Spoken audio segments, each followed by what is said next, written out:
Bonsoir, auditeurs de Ivocan Relais. Bienvenue dans Ébuni et Érable. Aujourd'hui, je reçois pour la deuxième fois M. Alexandre Dodé, qui est consultant réglementé en immigration. Il travaille dans sa propre compagnie, qui est Sept Immigration, Service, Conseil et Immigration. Donc, aujourd'hui, on va parler de vivre au Canada en tant que résident temporaire. Avant de commencer notre discussion, j'aimerais vraiment dire Yako. Yako à tous les Ivoiriens du Canada. Yako à toute la communauté immigrante. Yako à tous les Canadiens. Pour le décès de notre frère Alexandre Koulibaly. Décès constaté hier aux environs de 15 heures. Donc, vraiment, Yako à sa famille, Yako à ses proches, Yako.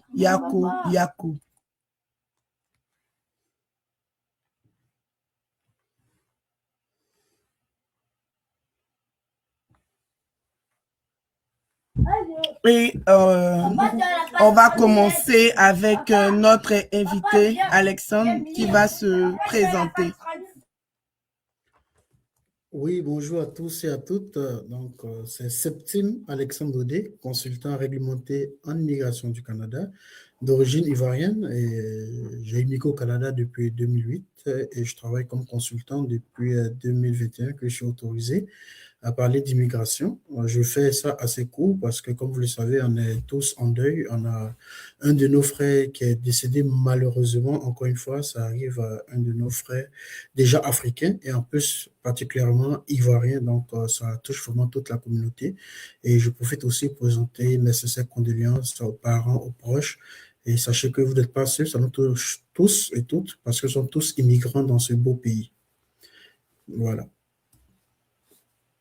Et pour ceux qui ne connaissent pas Alexandre et puis qui veulent en savoir davantage, on a fait un live vraiment complet pour parler de lui et de sa compagnie. Vous pouvez retrouver ce live-là sur notre page YouTube et TikTok.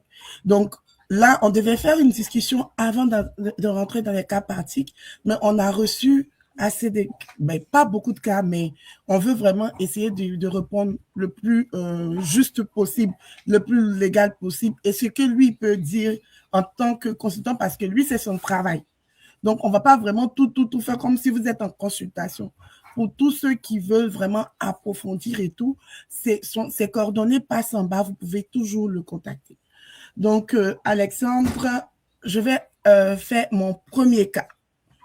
Donc, mon premier cas, parrainage et réunification familiale. Résident permanent, je suis en parrainage depuis juin 2024. Les délais étant longs, est-ce que vous me conseillerez de demander un visa visiteur pour ma femme et mes 4 enfants, pour ensuite demander un permis de travail ouvert pour mon épouse et inscrire les enfants ici, surtout ceux qui ont l'âge d'aller à l'école. La première est en terminale D, le second au CE1 et ensuite un de 3 ans et de 2 ans. Donc, une femme et 4 enfants. Donc, ma question, est-ce que ce qu'il veut faire comme procédure, c'est-à-dire faire la demande de visa visiteur parce que le parrainage depuis juin 2024, c'est long et on sait que la solitude, l'éloignement et tout, c'est demandant. Est-ce que sa stratégie est réaliste ou c'est risqué?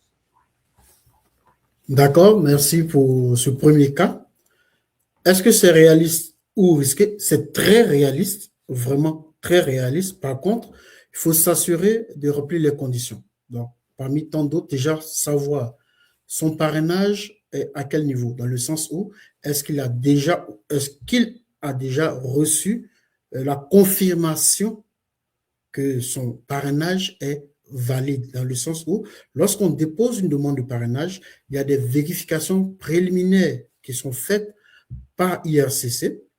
Une fois que le dossier est conforme, il vous envoie un document de conformité. Donc, si je suppose que dans votre cas, la personne se trouve au Québec, si la personne est au Québec, il va recevoir une lettre pour mentionner de faire la demande de CSQ. Et nous sommes tous au courant qu'au niveau du Québec, le CSQ pour le parrainage est suspendu pour le moment. Donc, s'il a déjà reçu le document de confirmation de la validité de sa demande de parrainage, avec ce document-là, oui, c'est très réaliste.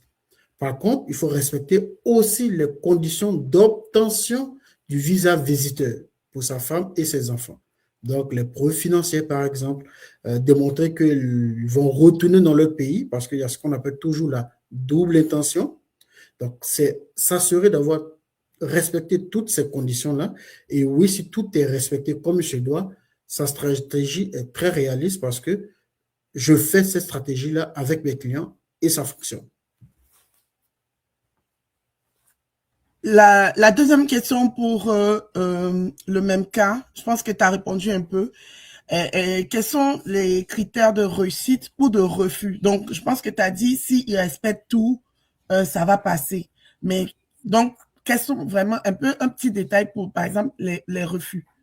Parfait. Déjà, il faut savoir que toute demande que nous faisons auprès du gouvernement, il y a toujours ce risque de refus. Personne ne peut vous garantir d'avance que votre dossier soit accepté. Même si le dossier est monté de la manière la plus efficace possible, avec toutes les preuves, il y a toujours un pourcentage de refus. Ce pourcentage-là rentre dans ce qu'on appelle la discrétion de l'agent. Donc, vous pouvez fournir tous les documents. Si l'agent, je donne un exemple, je ne dis pas que ça s'applique à eux, il soupçonne par exemple que les documents fournis sont frauduleux. Il peut refuser. Si l'agent peut regarder, donc c'est cette discrétion-là qui fait qu'on ne peut pas garantir à 100% n'importe quelle procédure. Même la procédure de résidence permanente via entrée express, même si vous êtes sélectionné, il y a toujours ce risque de refus à la fin. Donc, pour les critères, pour que ça soit réussi, c'est vraiment respecter tous les critères, comme je mentionnais tout à l'heure, et fournir plus de preuves que nécessaire. En général, il faut toujours faire une lettre explicative parce que l'agent d'immigration qui traite votre dossier, il n'est pas en face de vous pour vous poser des questions, pour enlever justement ce doute qui est dans son esprit, qui rentre dans la discrétion de l'agent. Donc, faire une lettre explicative pour vous-même clarifier certaines choses ou quoi que ce soit et amener votre dossier. Donc, du moment où vous respectez tous les critères, plus une lettre explicative, ça augmente votre chance. Mais je ne peux pas et personne ne peut vous garantir à 100% que lorsque vous faites une demande, ça va être accepté. Peu importe la demande, résidence permanente, visa visiteur, étudiant, travailleur, parrainage, même des choses qui semblent être simples, faciles, mais il y a toujours cette discrétion de l'agent là qui peut mettre tout en péril. Donc, c'est vraiment ça à prendre en considération. Mais dans son programme qu'il a fait, s'il a vraiment toutes les preuves, tout ce qu'il faut, les chances de réussite sont élevées. Mais je ne peux pas lui dire que ça va être réussi à 100%. Il y a toujours ce petit détail-là qui peut tout balancer à ce niveau-là. Est-ce qu'il y a des impacts sur son parrainage qui est en cours? Non. Deux demandes différentes. Deux choses différentes. Et même ceux qui font les démarches vont remarquer, par exemple, que lorsqu'ils font les demandes pour les temporaires, ils vont faire une prise d'empreinte biométrique et une fois qu'ils vont faire pour le permanent, ils vont encore faire une prise d'empreinte biométrique. Souvent, ils se posent la question, j'en ai déjà fait, pourquoi j'en fais une autre? Non. On a le cycle, si vous voulez, pour imager. On a un département pour les temporaires et on a un département pour les permanents. Donc, dans le permanent, on parle de parrainage, on parle de entrée express, on parle de tout ce qui touche le parrainage au niveau fédéral. On va faire une autre prise d'empreinte biométrique. Tout ce qui est temporaire, on fait une prise d'empreinte biométrique. Donc, c'est vraiment deux choses différentes. Et lorsqu'on fait des demandes, il n'y a pas d'impact, puisque le parrainage, c'est dans la section permanente et le visa visiteur sera dans la section temporaire. Même si vous faites, par exemple, deux demandes, visa travailleur temporaire, visiteur, il n'y a pas d'impact. C'est juste qu'au moment de la prise de décision, il faut savoir que tout le monde a ce qu'on appelle un IUC, identificateur unique du Canada. C'est ça qui permet de relier toutes les demandes entre elles. Donc, l'agent qui traite le dossier peut voir votre demande de permis de travail, votre demande de permis d'études, votre demande de visa visiteur. Il peut se poser des questions. Il peut vous envoyer ce qu'on appelle, j'ai oublié le texte technique, pour vous expliquer, pour demander finalement, nous, le Canada, on est près de vous, mais finalement, vous voulez quoi? Travailler, étudier ou visiter? Cet exemple-là, c'est pour dire qu'il n'y a pas d'impact négatif entre toutes les demandes. C'est juste qu'arrivé un moment, s'il y a deux dossiers qui se chevauchent et qui se ressemblent, mais la procédure, ils vont faire la procédure et ce qu'on appelle équité procédurale, merci, c'est le mot que je cherchais, équité procédurale, vous demandez finalement, mademoiselle Nelly ou madame Nelly, qu'est-ce que vous décidez? Est-ce que c'est pour étudier, travailler, ou encore, il peut vous dire, on refuse, toujours vous donner l'équité procédurale pour vous dire, on a l'intention de refuser parce qu'on a des doutes que vous allez retourner dans votre pays d'origine. Donc, c'est à vous de démontrer que vous allez retourner dans le cas présent du parrainage, là, il n'y a pas de conflit ou d'impact négatif l'un sur l'autre. Et aussi, juste pour confirmer, c'est que justement, dans le parrainage, quand vous avez tout confirmé, la loi autorise justement de faire une demande de visa visiteur et cette demande est accélérée. C'est-à-dire, si le délai de traitement, je donne un exemple en Côte d'Ivoire, est de 6 mois pour un visa visiteur, mais quand vous êtes déjà dans le programme de parrainage et que vous joignez la confirmation, mais votre demande est traitée en moins de mois. C'est vraiment accéléré dans ce sens-là. Donc oui, il n'y a pas d'incidence, ça va ensemble. Avant, on nous disait, ça c'est de bouche à oreille. Oui. Dans l'imaginaire, parce que moi, j'ai déjà dit ça à quelqu'un parce que j'ai déjà entendu. Oui. On nous disait que si quelqu'un veut faire un parrainage, c'est mieux qu'il fasse une demande de visa visiteur quand la personne est, j'ai dit avant, quand la personne est sur place ici et puis il lance le parrainage. Mais là, tu es en train de nous dire que vraiment c'est séparé, non. Donc, avant, là, c'était DOI ou bien c'était faux ou c'est quoi qui a changé? Rien n'a changé. La différence est la suivante. La demande de parrainage peut être faite une fois que les parents sont sur le territoire canadien. Ça s'appelle parrainage inland sur le territoire. Ou la demande de parrainage peut se faire lorsque la famille est à l'extérieur. Donc, c'est outland, donc hors du territoire. Donc, là, il n'y a pas de problème au niveau du parrainage. Tout dépend de la stratégie de la personne qui veut parrainer.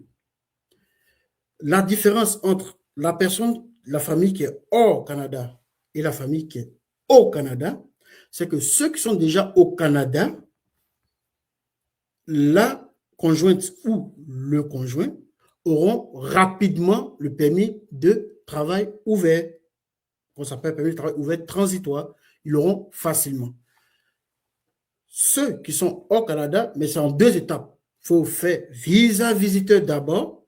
Une fois ici maintenant, demander le permis de travail transitoire. Donc, les 2 stratégies sont équivalentes, sont bonnes. C'est juste que une fois que la famille est déjà ici, c'est plus facile, c'est plus rapide. Lorsque la famille n'est pas encore ici, ça, c'est un peu plus long. L'agent peut se dire que, bon, la personne va venir demandant, peut retarder. Donc, ce sont des suppositions. Je ne suis pas là-bas, c'est vraiment que des suppositions. Mais si vous voulez, entre ces 2 stratégies, fait en dehors ou sur le territoire, si vous avez la capacité de faire venir d'abord la famille et faire le parrainage par la suite, c'est l'idéal. C'est ce que je conseillerais. Si vous n'êtes pas capable, parce que faute financière, au moment précis, peu importe, vous faites la demande de parrainage et après vous faites venir les enfants, la femme ou le mari avec un visa visiteur. Donc les 2 sont valides, il n'y a aucune information fausse. Ok, merci beaucoup. La dernière question, et puis on va passer au deuxième cas, parce que, comme j'ai dit, on veut truc. Est-ce qu'il y a des erreurs à ne pas faire dans ce cas de figure? Voilà. L'erreur primordiale, générale pour tout type de dossier, c'est la fausse déclaration, les faux documents. Ça, c'est l'erreur à éviter au maximum. Ensuite, d'autres erreurs qu'ils peuvent avoir, c'est comment remplir le formulaire. Est-ce que j'ai le bon document de parrainage que je joins au document? C'est de vérifier au moment où moi, j'ai décidé d'être résident permanent, peu importe le programme, est-ce que j'avais mentionné qu'on était conjoint de fait ou marié, et après, on constate que les dates ne correspondent pas. Je le dis parce que j'ai eu un client ivoirien aussi, que pour faciliter, il est venu, il avait marqué célibataire à ce moment-là. Donc, il était tiré en trait express, il est venu et il allait marier sa femme légalement, tout fait le mariage et il voulait faire le parrainage. Ça a été refusé. Ils ont d'abord donné intention de refus pour dire que, ben, dans votre demande, vous dites que vous étiez célibataire et là, vous dites que vous êtes conjoint de fait depuis telle date. Parce que, au moment de remplir pour le parrainage, on vous pose des questions. Et en remplissant, ben, monsieur, il a oublié, ça fait longtemps, il est là, il a oublié ce qu'il avait mis dans sa demande en trait express. Donc là, ça, c'est une erreur à éviter. Donc, si vous dites déclarer quelque chose, assurez-vous d'avoir une concordance dans ce que vous dites. Voilà pourquoi je dis l'erreur, c'est la fausse déclaration, les faux documents, il faut éviter, éviter, éviter. Merci beaucoup. On va passer au deuxième cas. J'ai mon permis d'études depuis le 28 décembre 2023 et je suis retournée au pays en février 2024. Jusqu'à ce jour, pour des raisons de santé. Mon permis d'études expire en mars 2026. Donc, la première question que je vais te poser, c'est la question de la personne qui a écrit. Puis-je revenir au Canada fin janvier 2026 sans être refoulé, vu que mon permis d'études n'est pas encore expiré? La réponse est simple, mais elle ne va pas plaire à la personne, c'est que non. Puisque la loi dit, lorsque vous faites 6 mois sans aller à l'école, vous perdez automatiquement votre permis d'études. Donc, qu'elle soit en Côte d'Ivoire ou ailleurs, ou même sur le territoire canadien, une fois que vous faites 6 mois sans aller à l'école, la loi est claire là-dessus, vous perdez automatiquement votre permis d'études. La différence, c'est que ceux qui sont sur le territoire canadien, ben, IRCC ne va pas aller vérifier à chaque fois qui n'a pas étudié, qui a des... Donc, ce n'est pas grave. Mais au moment du renouvellement, ils vont vous demander d'apporter des preuves que vous allez aux études. On voit que pendant telle période, vous n'êtes pas parti, ben, vous n'avez pas respecté les conditions. Et c'est même écrit sur le permis d'études. Lisez. Il y a des codes. Prenez les codes, allez sur Google. Faites des vérifications. Vous allez le voir. C'est clair, c'est net. Donc, dans son cas à elle, même si elle vient, déjà, il faut savoir que le permis d'études, donc le permis d'études de travail, peu importe, n'est pas un document de voyage. Déjà. Donc, il faut déjà avoir un visa pour prendre l'avion. Une fois que vous arrivez avec le permis d'études, mais l'agent sur place, il va voir que vous n'êtes pas parti aux études depuis 6 mois. Donc, oui, il y a de grosses chances qu'il puisse vous refouler. Encore une fois, là encore, il y a la discrétion de l'agent qui rentre en vigueur. Il peut, je ne sais pas, je donne un exemple, hein, vous voir peut-être en détresse ou avoir de la compassion pour vous, vous laisser rentrer et vous conseiller pour vous dire, faites des démarches pour changer votre statut, pour renouveler, mais il va vous donner des conseils. Comme il peut avoir le droit de vous refouler parce que légalement, vous n'avez pas respecté les conditions de votre permis d'études. Donc, on va dire que ça peut être une nouille à sa réponse parce que il y a le facteur humain, il y a le facteur chance qui peut, sinon légalement, la personne n'a plus de permis d'études valide. Exactement. Moi, je dirais qu'il y a 80% elle sera refoulée, il y a 20% de chances qu'elle peut rentrer. Quel conseil, parce que là, mes autres questions, je ne peux plus poser parce que c'était en lien avec ça. Quel conseil que tu pourras donner à cette personne-là? Assez simple, vu que c'est une question de santé, elle refait une demande d'admission, soit à l'école où elle était ou à une autre école, de préférence à l'école où elle était, vu qu'elle avait déjà commencé afin de ne pas perdre les années ou les mois d'études qu'elle a faites. Et avec ça, refait une demande de permis d'études. En général, ce sera accordé si elle apporte des preuves de son état de santé. Voici les raisons pour lesquelles je suis retourné parce qu'elle aurait pu rester au Canada. Mais elle n'est pas restée au Canada, elle est sortie. Donc, elle a respecté toutes les conditions. C'est juste que la condition de 6 mois sans aller à l'école, malheureusement, elle ne pouvait pas respecter. Elle était partie pour raison de santé. Donc, juste refournir les documents qu'il faut, preuves financières, photos, lettres explicatives, preuves de l'hôpital, peu importe, qui démontrent qu'elle était vraiment allée pour les soins de santé. Et je vous dis en général, 80-90% de chances, on lui redonne le permis d'études parce qu'elle n'a pas fait une mauvaise déclaration, on n'a rien fait d'illégal. Tout était légal. Malheureusement, la santé est telle que telle. Et dans ce genre de cas, il y a plus de chances d'être accepté parce que le gouvernement se dit, l'agent se dit, elle aurait pu rester ici et être un fardeau fiscal. de la santé pour le Canada. Mais non, elle est repartie. Donc, elle est partie de bonne foi et ils vont juger vraiment sa bonne foi pour lui accorder. Encore une fois, il y a des risques que ce soit refusé, la discrétion de l'agent, mais les chances d'être accepté sont très élevées. À cause du mot discrétion de l'agent, là, franchement, ma prière, c'est que ça ne soit pas les robots, l'IA qui traitent les dossiers d'immigration dans un futur, parce qu'ils n'ont pas de sentiments, s'ils doivent comme respecter la loi, ça va vraiment Non, être ils le difficile. font déjà pour les permis d'études, les gens ne le savent pas, mais ça passe parce qu'on appelle, comme une IA, ça s'appelle le Chinook. Donc, déjà, l'ordinateur, le système filtre déjà. Donc, c'est pour ça que beaucoup on a des refus d'études. Il filtre déjà en fonction des paramètres avant que ça tombe sur un agent. Donc, beaucoup de demandes sont refusées parce que dans le filtre, je donne un exemple. Chinook, par exemple, dit pour un permis d'études, la personne étudie à l'université pour un bac. Donc, un bac en général, pour un bac complet de 3 ans, il faut prévoir à peu près 50 000 $. Donc, si je prends les 50 000 $ et j'ajoute les preuves de subsistance d'à peu près 30 000 $, il faut avoir 80 000 $. La personne qui a rempli le formulaire, on dit preuve de subsistance, frais, elle met dedans 70 000 $. Automatiquement, le système va faire refus. Nous ne sommes pas convaincus que vous allez retourner dans votre pays après, blablabla. C'est le système, pas un humain, c'est automatique parce que selon les règles, tu ne peux pas. Et c'est les règles abstraites, puisque la personne peut habiter au Nouveau-Brunswick, il n'a pas le même niveau de vie que Montréal, que Sherbrooke, et ainsi de suite. Donc, voilà, avant que ça tombe dans la discrétion de l'agent. Mais il faut prendre vraiment très important la discrétion de l'agent, puisque les agents sont des humains comme nous, et ils réfléchissent, ils font des recherches, ils se mettent à Je niveau. t'entends plus. Je t'entends vraiment plus. À partir de quel moment? Regarde ton micro.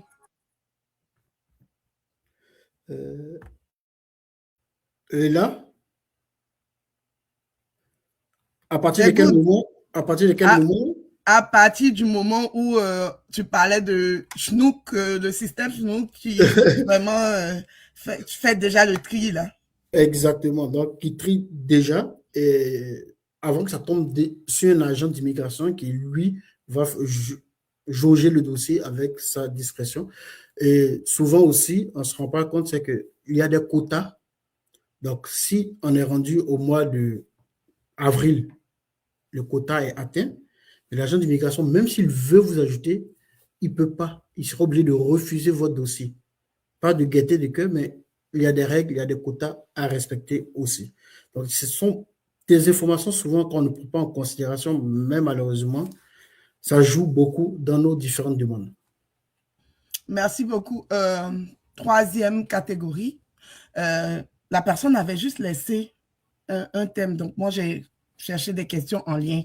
Donc, la personne avait écrit « Étudiant en DEC de soins inhalothérapie, soins infirmiers ou en éducation spécialisée. » Donc, ma première question, est-ce que ces programmes-là peuvent mener à la résidence permanente?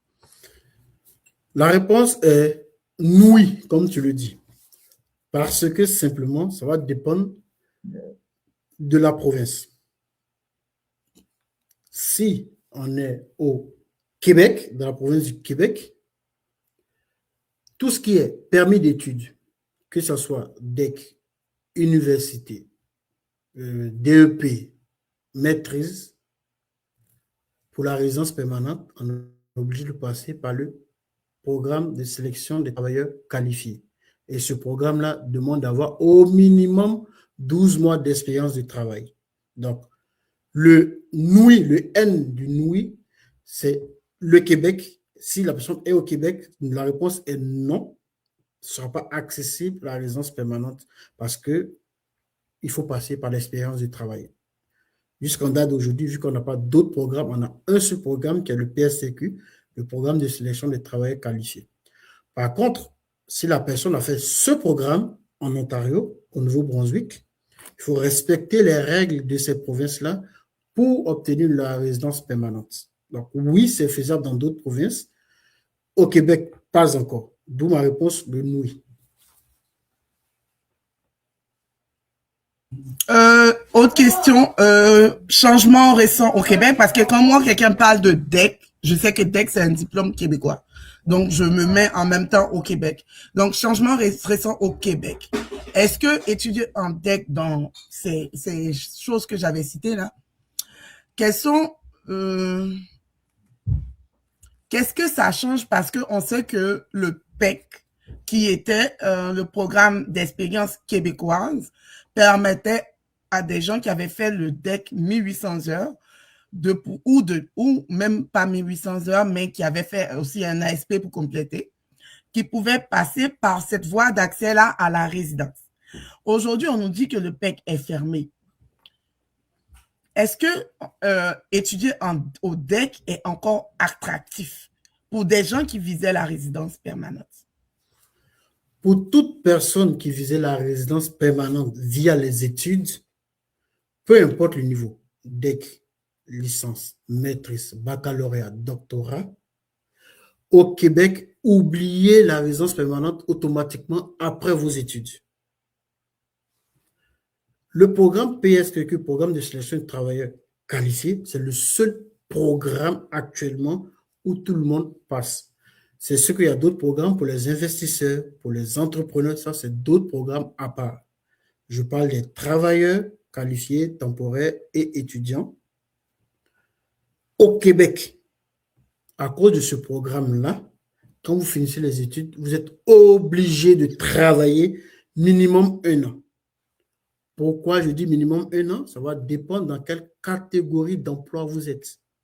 Si c'est la catégorie 0, 1, 2, c'est 1 an. Si c'est la catégorie 3, 4, 5, c'est 2 ans. Donc, finir les études et prétendre à la résidence permanente au Québec en date d'aujourd'hui, 22 janvier 2026, on oublie. Mes propres clients qui m'appellent au Canada, qui veulent venir comme étudiants, j'avise les parents et l'étudiant. Si on veut une immigration à long terme, en date d'aujourd'hui, l'idéal des autres provinces, à part la province du Québec. Donc ça, c'est le conseil que je donne à tout le monde.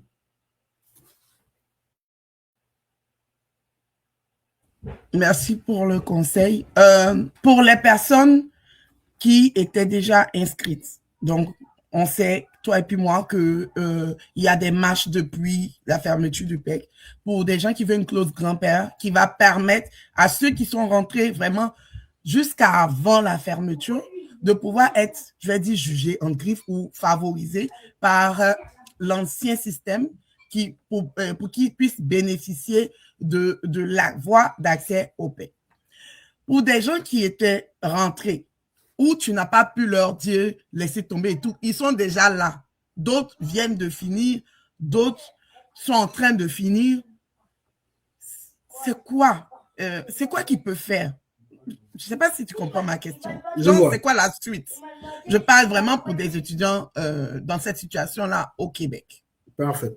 Donc, les étudiants dans cette situation, peu importe le niveau scolaire, au Québec, ils n'auront pas d'autre choix que de travailler après les études. Ce n'est même pas une option, ils n'ont pas d'autre choix que de travailler. Quand tu dis travailler, c'est demander leur permis post-diplôme, c'est ça? Demander le permis post-diplôme et commencer à travailler, comme j'expliquais tout à l'heure, pour une période minimale de 12 mois. Ça, ils n'ont pas d'autre choix. Donc, ils sont déjà dedans. Malheureusement, la loi a surpris tout le monde. On est déjà dedans. Qu'est-ce qu'on fait? Ce n'est pas une question d'abandonner pour continuer dans une autre province. C'est de l'argent gaspillé, c'est du temps perdu.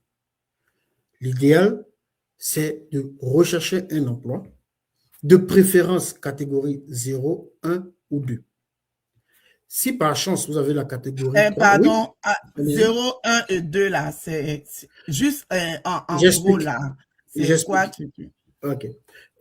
Au Canada, tout type d'emploi est catégorisé. Donc, on parle de catégorie 0, ce sont les métiers qui nécessitent les postes de gestion. Directeur, superviseur, ça rentre dans le poste 0. Donc, catégorie 0, là, c'est tout ce qui est poste de gestion. Ensuite, on a la catégorie 1. Catégorie 1, ce sont les métiers qui nécessitent un diplôme universitaire. Financier, comptable, docteur, tout ce qui nécessite un diplôme universitaire. Catégorie 2, ce sont les autres diplômes, donc DEP, DEC, et minimum 2 ans d'expérience à peu près. Donc, ce sont les catégories 0, 1 et 2. Catégorie 3, c'est toujours les mêmes diplômes, DEC, DEP, mais cette fois-ci, on n'a pas besoin d'avoir 2 années d'expérience. Catégorie 4 et 5, c'est ce qu'on appelle des emplois peu ou pas qualifiés. Donc, ils nécessitent généralement le diplôme d'études secondaires, plus 1 an d'expérience. Voilà un peu ce que je disais, catégorie 0, 1, 2 ou 3. On a des domaines, hein, on a le domaine de l'informatique, le domaine de l'alimentation, le domaine du transport, le domaine de la construction, mais tous ces domaines-là ont leur numéro à part. Donc, on a le 1, 2, 3, 4, 5, 6. Donc, tout ce qui est affaires, finances et compagnie, c'est catégorie 1. Donc, c'est le numéro 1, mais ça ne va pas dans le faire 1. Donc, ça, c'est les domaines. Pour connaître notre fait ou notre catégorie, je donne un exemple. On peut avoir, par exemple, adjointe de direction. Ce sera marqué 1310. Mais c'est le deuxième chiffre qu'on regarde. Donc, le 3. Ça veut dire que c'est catégorie 3. Donc, si vous avez, par exemple, chef cuisinier 62, quelque chose, c'est le 2 qu'on regarde. Donc, le premier chiffre, c'est le domaine. Donc, 6, c'est dans le domaine de la restauration, je pense. 3, c'est le domaine de la santé. Donc, par exemple, proposé aux bénéficiaires, c'est 33-102. Ça, je le connais parce que j'en fais beaucoup. 33-102, c'est proposé aux bénéficiaires aide-soignante. Eux, c'est catégorie 3. Ensuite, quand je parle de la catégorie, c'est qu'au Québec, c'est décalé, donc 0, 1, 2 pour volet 1, 3, 4, 5 pour le volet 2.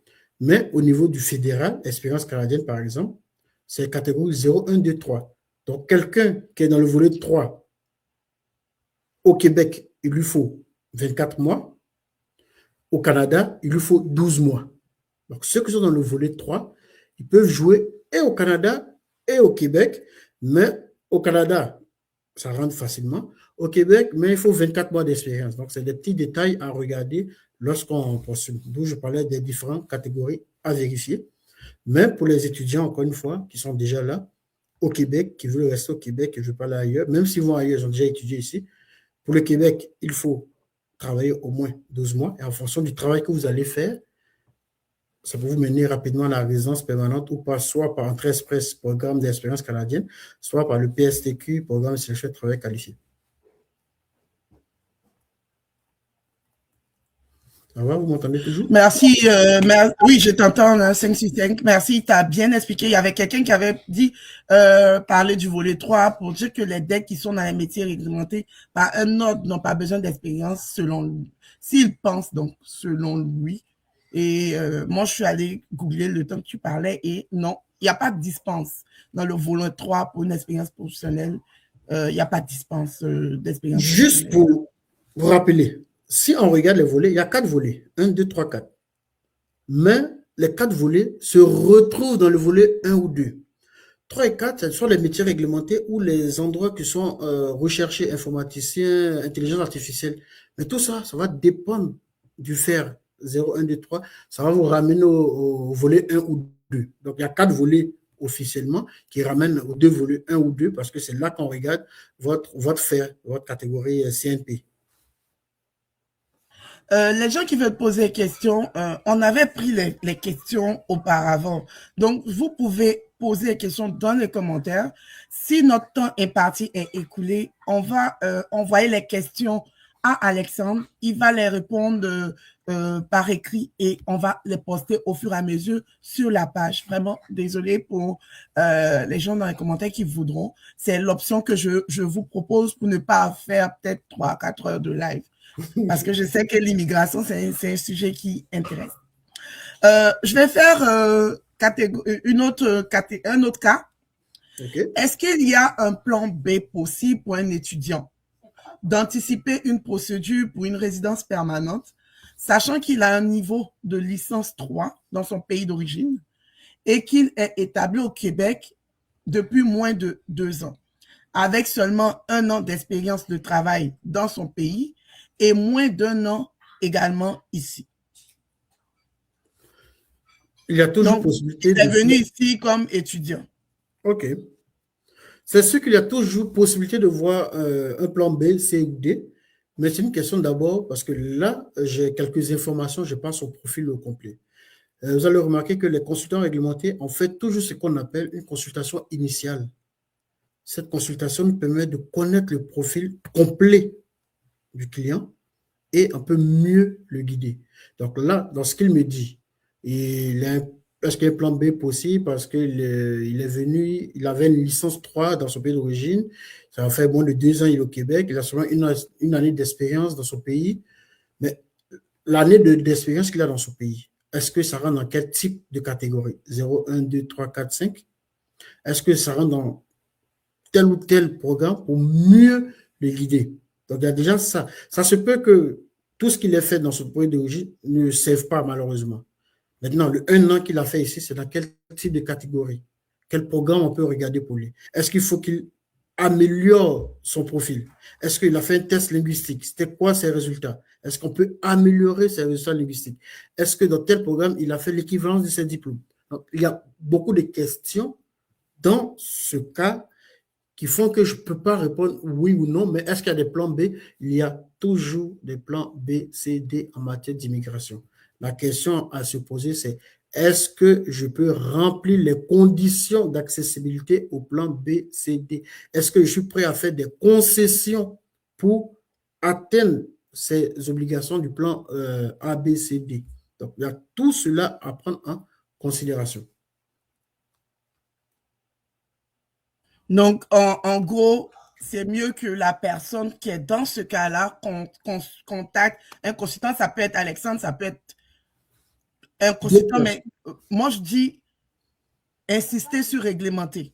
Un consultant réglementé, ou si vous voulez un avocat en immigration, mais franchement, réglementé. Donc, pour que la personne fasse l'analyse détaillée de votre profil et vous donne la réponse adéquate. On va prendre un autre cas. Doit-on faire une lettre explicative pour un étudiant lors de la demande de permis de travail post-diplôme qui a dit dans sa demande initiale qu'il retournerait dans son pays après ses études? Ça, c'est la question, première question. Aussi, pour la prolongation du permis d'études post-diplôme, doit-on faire en ligne ou papier? D'accord. Déjà, est-ce qu'on doit faire une lettre explicative? La réponse est non. Ce n'est pas obligatoire de faire une lettre explicative lors de la demande du permis de travail post-diplôme, même si vous avez dit que vous retournez dans votre pays d'origine. Il y a, comme je disais précédemment dans le début, ce qu'on appelle la double intention. La double intention peut s'appliquer pour, je fais une demande permis de travail, une demande de résidence permanente, comme ça peut s'appliquer pour dire, j'ai l'intention, c'est une intention, de venir étudier et après de retourner dans mon pays. Ça, c'est l'intention numéro 1. Comme je peux venir étudier et rester dans votre pays. C'est l'intention numéro 2.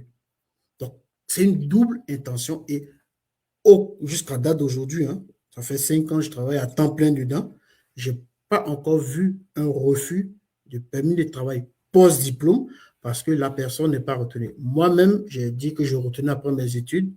Je suis encore ici jusqu'à aujourd'hui. Ma famille est aussi, donc. Ben, je peux ajouter quelque chose. Bien sûr. C'est que le permis post-diplôme, là, souvent, prenez ça aussi comme le stage que vous venez faire pour valider vos acquis avant de partir. Parce que c'est on vous donne un temps, tu as fini d'étudier chez nous, on te donne un temps pour mettre en application ce que tu as fait avant de partir. Donc, c'est un peu un droit acquis, le permis post-diplôme, pour ceux qui en ont droit. C'est un droit, c'est ton droit de faire la demande. Donc, normalement, tu dois faire, j'ai l'honneur de demander le permis de post-diplôme pour mettre en exécution truc. Donc, c'est un peu pour ajouter sur ce que tu fais. Tu fais parfaitement bien, c'est exactement ça. Et en plus, n'oublie pas que aucun pays dans le monde ne veut former quelqu'un et le laisser partir. Donc, aucun pays. Ils veulent, en fin de te former, reste ici. Ce que tu as appris, tu as acquis, apporte dans notre pays. Il faut juste respecter les conditions d'obtention de ton permis de travail post-diplôme. Tu remplis les conditions, tu fais la demande. Tu peux faire une lettre explicative si jamais il y a une session, tu n'es pas là à l'école. Donc, dans les cas particuliers, tu fais une lettre explicative. Oh, j'étais malade, j'étais en voyage, peu importe, pour faire ta demande. Mais les conditions, c'est diplômé, photo, tu payes, c'est fini.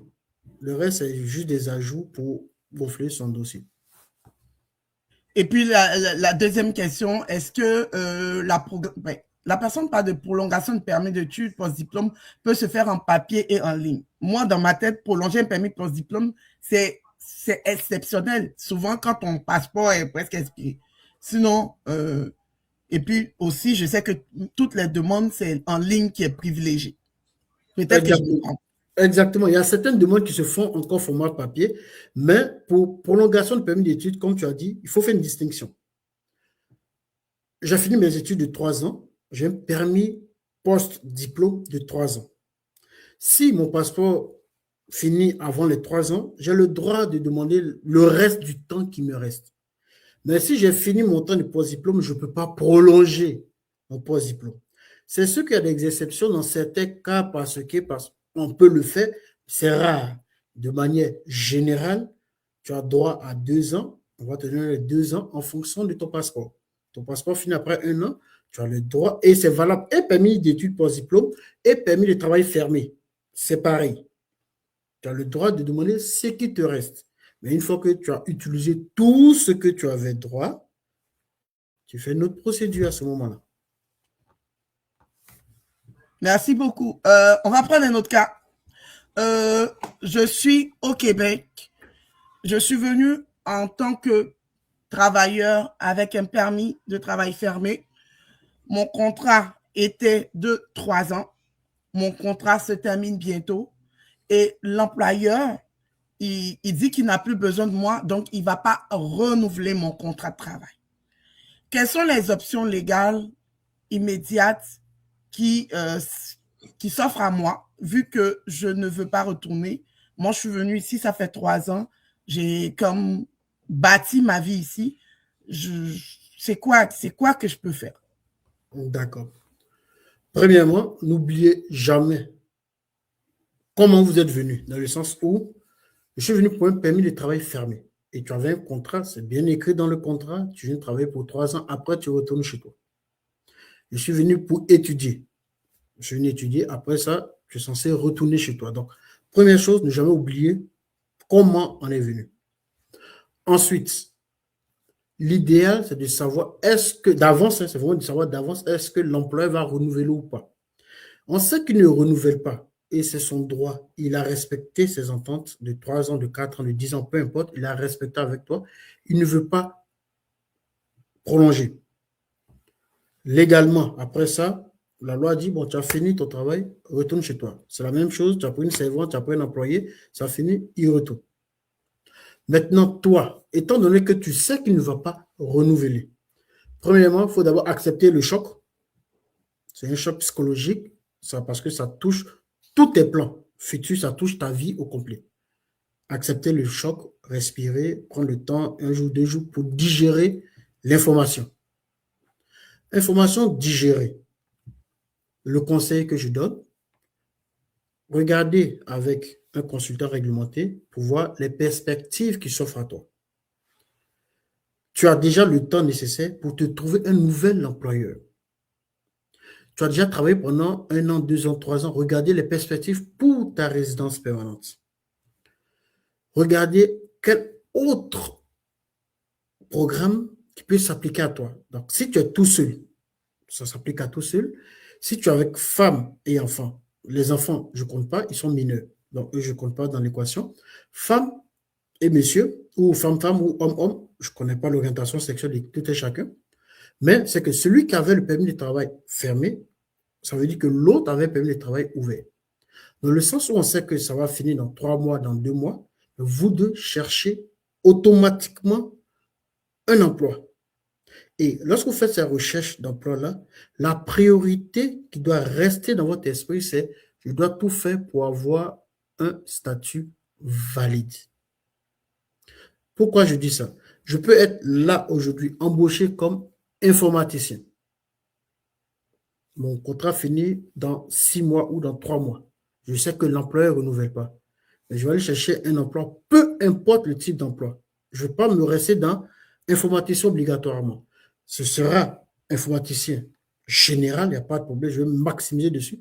Je vais chercher des emplois, par exemple, qui ne nécessitent pas de diplôme obligatoire. Préposé à l'entretien ménager, faire des formations, ce genre de choses-là. Pourquoi je le dis? Parce que quand mon contrat finit, je suis illégal.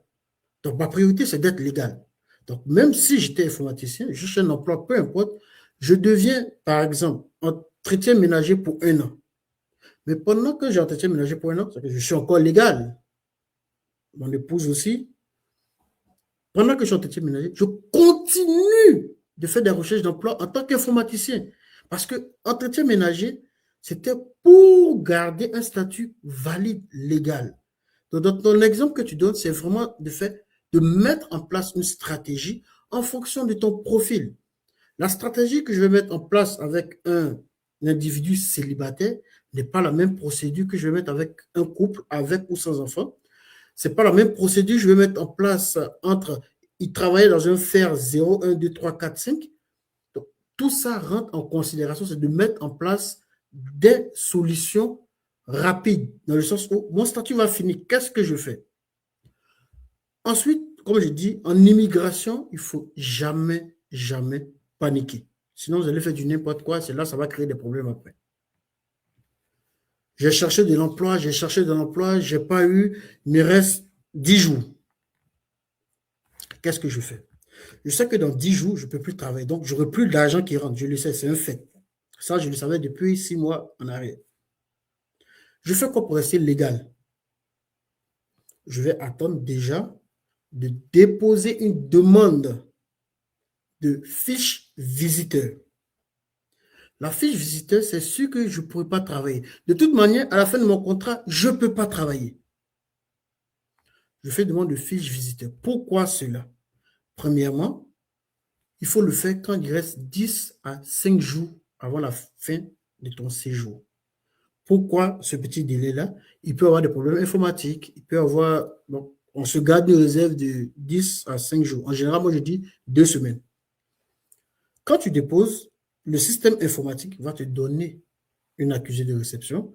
2 ou 3 jours après, il t'envoie un document pour dire vous pouvez continuer de travailler avec votre ancien permis jusqu'à ce qu'on prenne une décision. Et c'est à ce moment-là que, actuellement, les délais de traitement sont tellement longs, on vous donne l'autorisation de travailler pendant 1 an. Donc, pendant 1 an, tu peux continuer de travailler pour la même entreprise avec le même document que légalement tu peux mettre. Donc, tu continues d'avoir de l'argent qui rentre. Alors qu'au départ, tu savais que l'argent n'entrait plus. Donc, tu peux continuer. Et ce temps-là, travaille toujours, mais continue de rechercher de l'emploi. Quelqu'un qui recherche de l'emploi, sincèrement, sérieusement, il ne va pas me dire qu'en 1 an, ici au Canada, il ne va pas en trouver. Il ne va pas en trouver si je suis informaticien, je veux obligatoirement avoir un emploi en tant qu'informaticien. Et ça, c'est l'erreur que les gens le font. Ils oublient que la question principale, c'est je dois avoir un statut valide d'abord. Une fois que j'ai un statut valide pour 1 an, pour 2 ans, ensuite, qu'est-ce que je fais pour la résidence permanente? Donc, c'est des stratégies qu'on met en place. Voilà pourquoi je disais, voir un consultant réglementé, discuter avec lui pour mettre des stratégies en place. Et quand tu sais que ce ne sera pas renouvelé d'avance, tant mieux, tu es déjà informé, tu le sais. Accuse le coup, respire, mange bien, va au cinéma, oublie, prends rendez-vous, mets en place des stratégies et fais le maximum pour respecter le plan que tu as mis en place. Mais il ne faut jamais oublier c'est quoi les étapes. Prochaine étape, c'est quoi? Je suis à quelle étape? Tant que tu n'as pas la résidence permanente, que tu sois étudiant, travailleur, réfléchis toujours. Qu'est-ce que la prochaine étape? Quelle est la prochaine étape? Parce que, comme on l'a tous remarqué, l'immigration depuis 2023, là, ça change quasiment à chaque mois, pour ne pas dire chaque seconde.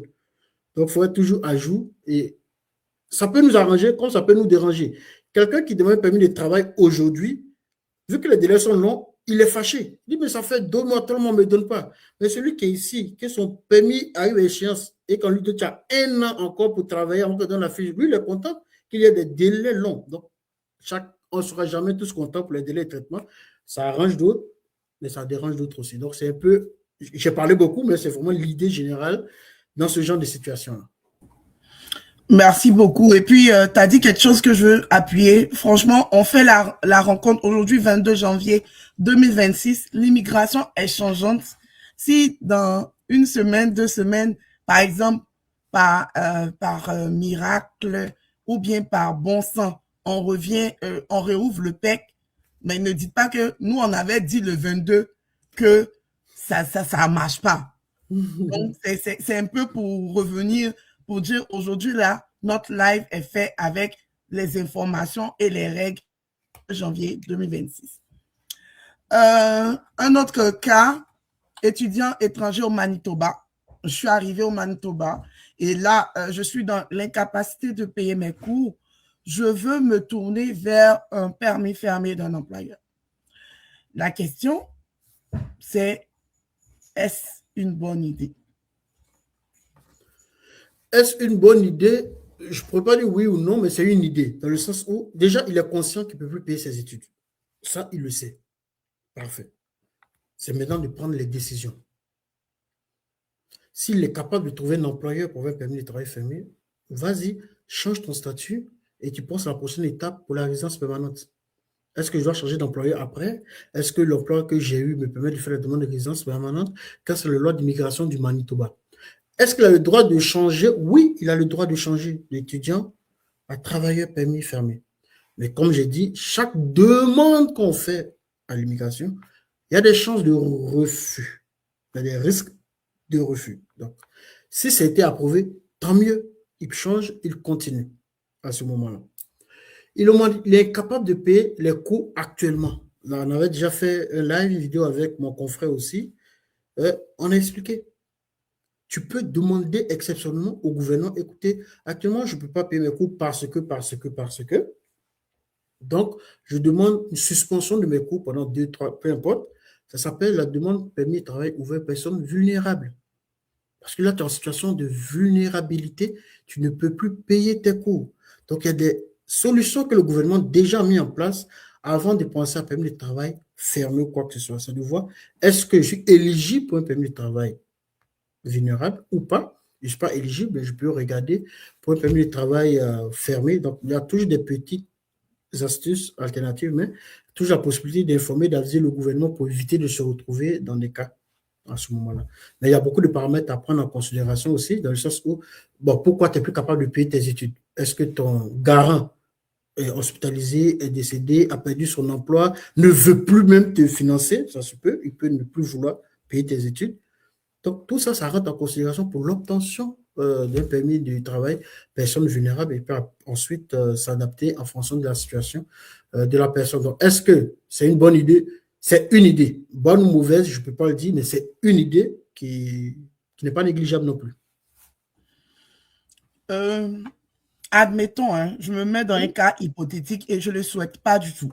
Admettons qu'il ne trouve pas un employeur et que là, il fait son 6 mois que tu as dit, là, sans aller à l'école, donc il perd son statut d'étudiant. Avant que son 6 mois et puis il va perdre le statut, là, bien avant ça, est-ce qu'il y a d'autres options? Bon, tu as parlé, par exemple, lui, il a dit permis fermé. Toi, tu as parlé permis ouvert pour personnes vulnérables. Est-ce qu'il y a d'autres solutions ou d'autres idées? Parce que tu as dit c'est une idée, tu as donné une autre idée. Est-ce qu'il y a encore d'autres idées? Est-ce qu'il a regardé pour voir des bourses offertes, soit par l'école, soit par des ONG, soit par... Ça se recherche sur Internet. Il y a des institutions financières qui offrent des bourses, il y a des particuliers qui offrent des bourses, il y a l'établissement même qui offre des bourses. C'est faisable. Donc, ça aussi, c'est une autre idée. Mais pour un étranger comme nous, on n'a pas beaucoup de solutions dans le cas pratique, puisque notre statut, c'est étudiant. C'est sûr qu'il y a d'autres options que, personnellement, je n'approuve pas. Mais il y a toujours le parrainage. Tu peux te marier avec quelqu'un. Et puis, voilà. Il y a toujours le demandeur d'asile. Comme je dis, je n'approuve pas. Ce sont des options qui existent. Demandeur d'asile, il faut avoir vraiment beaucoup de preuves. Je ne fais pas le demandeur d'asile, je ne fais pas les réfugiés, donc je ne veux pas m'attarder là-dessus. J'ai mon frère ivoirien aussi à Québec qui le fait, donc lui, il est beaucoup plus habilité. Et il est aussi avec nous, il nous aide beaucoup. Oui, il y a Siaka, je pense, Siaka Silla.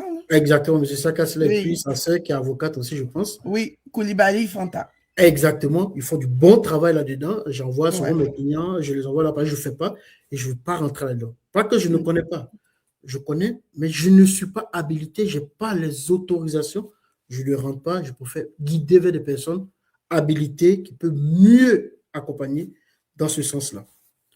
Mais comme je disais, il y a le parrainage. Et si c'est un garçon, il peut séduire, tomber réellement amoureux ou pas, mais bref, il y a le parrainage qui existe. Il y a demander d'asile qui existe, il y a chercher un travail fermé qui existe, il y a demander personne vulnérable s'il est. Donc, ça fait déjà 4, 5 propositions. Donc, ça va dépendre de sa situation. Hey, allô, t'es bloqué, hein? OK, allez, ça va. Ok. Un autre cas. Oui. Je regarde l'heure et puis on n'a pas fini et puis ils sont en train de... un Newsletter. autre cas. Je suis arrivée au Canada. Je suis arrivée au Canada en décembre 2023 pour les études, mais j'ai rencontré des difficultés indépendantes de ma volonté, entre parenthèses, hospitalisation, donc la personne était Oh malade, là là. qui a fait que j'ai raté plusieurs sessions. J'ai demandé un permis pour personnes vulnérables avec toutes les preuves et je suis en attente. Je ne vais plus à l'école. Que faire au cas où ça ne marche pas? Donc, que faire au cas où sa demande de permis pour personnes vulnérables ne marche pas? Ok. C'est sûr qu'il y a un risque, comme je dis, toute demande, il y a un risque de refus ou d'acceptation. Donc, si c'est refusé, les solutions qu'on peut regarder, c'est soit on refait une demande pour études, mais là, est-ce qu'elle a les ressources financières nécessaires? Je ne sais pas. On peut regarder son profil. Est-ce que c'est une jeune personne, donc qui n'a jamais eu d'expérience de travail dans le passé? Est-ce qu'elle a déjà eu de l'expérience de travail dans le passé? C'est des choses à regarder. Elle peut chercher de l'emploi dès maintenant, même avant la décision, chercher de l'emploi, parce que de toute manière, si elle a un permis de travail vulnérable, elle pourra travailler. Si elle n'a pas, que d'ici là, elle a pu avoir un employeur, tant mieux. Donc, ça revient aux mêmes propositions que j'ai faites tantôt. On peut se retourner vers ces propositions-là. En général, avec les preuves hospitalisation, pour les demandes que moi j'ai eu à faire dans le cadre de mon travail, lorsqu'on a des preuves, surtout que la personne était ici, on a tout pour montrer qu'elle n'a pas pu aller à l'école, qu'elle était malade. En général, ils acceptent. En général, ils acceptent. Moi, en tout cas, de mon côté, ça a toujours été accepté. Mais je ne peux pas dire à 100% que c'est accepté. Il y a toujours ce risque, ce facteur de l'agent qui peut refuser. Il va toujours te donner les raisons pourquoi il refuse. Parce que tu es déjà étudiant, donc tu ne rentres pas dans le quota des étudiants qu'ils doivent avoir, tu es déjà dedans. Donc, ce n'est pas un motif. C'est juste de regarder, tu étais hospitalisé pendant combien de temps, mais après ton hospitalisation, est-ce que tu pouvais retourner aux études ou pas? Est-ce que avant ton hospitalisation, tu étais allé à l'école ou pas? Donc, il y a plein de questions qui peuvent prendre en charge. Mais en général, dans ce genre de situation, ils sont quand même assez cléments, surtout que c'était au Canada, donc tu as des preuves canadiennes, de l'hôpital, de peu importe. Donc, si tu as tout ce qu'il faut, c'est explicable pourquoi tu as arrêté plusieurs sessions. Et en plus de ça, dans les documents, si l'école t'a fourni un document qui dit effectivement, Madame X ou Monsieur X était malade, donc tu n'as pas pu, ça rentre en vigueur. Et en général, on va te donner, ils vont même prolonger ton permis d'études si tu fais une demande de prolongation, parce que c'est des situations qui peuvent arriver à n'importe qui. Raison pour laquelle, encore une fois, on demande toujours d'avoir une assurance maladie. Ça fait partie des obligations pour obtenir un permis d'études. Qu'est-ce qu'il faut faire et surtout, qu'est-ce qu'il ne faut pas faire dans ce genre de situation? Qu'est-ce qu'il faut faire? C'est ce qu'elle a déjà fait. Elle a déjà fait la demande. Qu'est-ce qu'il faut faire encore, comme je le disais tout à l'heure, c'est de chercher déjà un autre employé, déjà vérifier sa santé à elle. Est-ce que, je ne sais pas de la personne, hein, je ne sais pas si c'est monsieur ou non, mais déjà sa santé, est-ce que sa santé lui permet de continuer à rester au Canada? Est-ce que sa santé psychologique aussi, est-ce qu'il y a du monde qui l'entoure? Est-ce qu'elle se sent à l'aise de continuer au Canada? Ou est-ce que c'est une pression qui vient de l'extérieur qui dit, comme je suis venu au Canada, je suis obligé. Non, on n'est jamais obligé de rester au Canada. Si la santé le veut, elle peut retourner, se soigner tranquillement et revenir. Si elle veut toujours rester la personne, elle peut déjà chercher un employeur pour un permis de travail fermé. Si elle est célibataire, il y a toujours le parrainage. Si elle est mariée, ben, il voit si son mari ou sa femme peut être demandeur principal pour un autre type, un autre type de demande, pardon. Et c'est de voir tout ça à ce moment-là. Donc, ça c'est encore un cas particulier. C'est de discuter avec la personne, faire le contour de son profil en totalité pour pouvoir mieux guider cette personne-là. Merci beaucoup. On va prendre un autre cas. CAQ refusé 2 fois, interruption des cours et du travail. Fiche visiteur demandée. Je pense avoir payé plus de 20 000 $ en frais de scolarité que je n'ai pas terminé. Je pense avoir jeté de l'argent par la fenêtre et perdu mon temps au Canada. Quelles sont les alternatives possibles pour moi, sachant que je n'ai plus rien financièrement? Ça revient au même cas qu'on a vu précédemment. C'est de voir un consultant, de voir quelqu'un pour établir ton profil, le profil de cette personne en totalité. Donc, est-ce que 20 000 $ perdus? Oui, c'est de l'argent perdu. Et beaucoup de cas que je reçois dans ce genre de situation, ce sont des personnes en amont qui ont été mal conseillées, qui n'ont pas fait une étude de marché des études, qui ne savaient pas dans quoi ils s'embarquaient, ou qui savaient dans quoi ils s'embarquaient, mais disaient, oh, je vais gérer. Donc, déjà en amont, il y a un gros problème qui fait qu'au final, on a perdu beaucoup d'argent, inutilement. Et de l'argent et du temps, ça revient à zéro, puisque tu n'as pas d'expérience du travail, ça revient à zéro.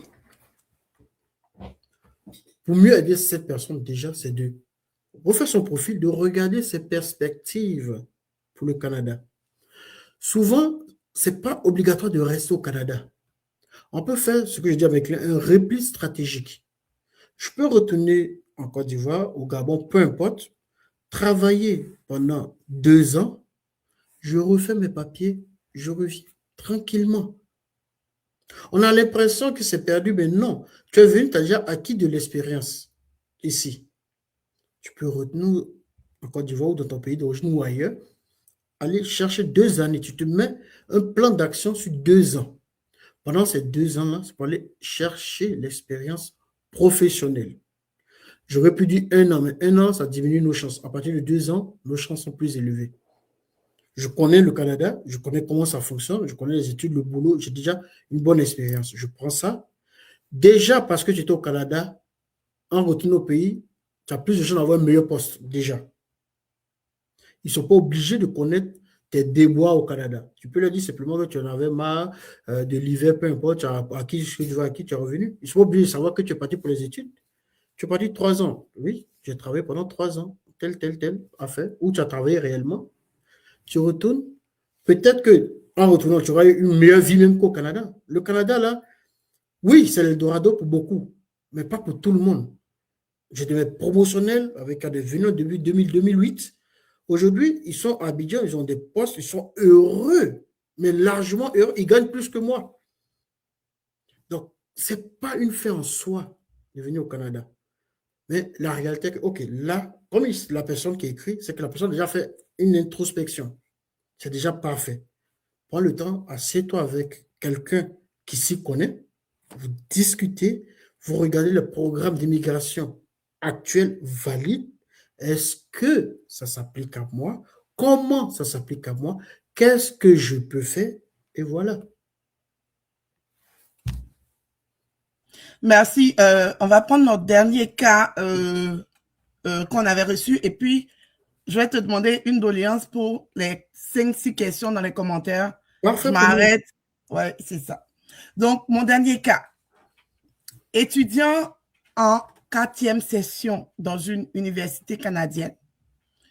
L'université soupçonne que j'ai fourni dans le traitement de ma demande d'admission des documents frauduleux et m'ont envoyé une lettre pour m'aviser qu'il ouvrait une enquête.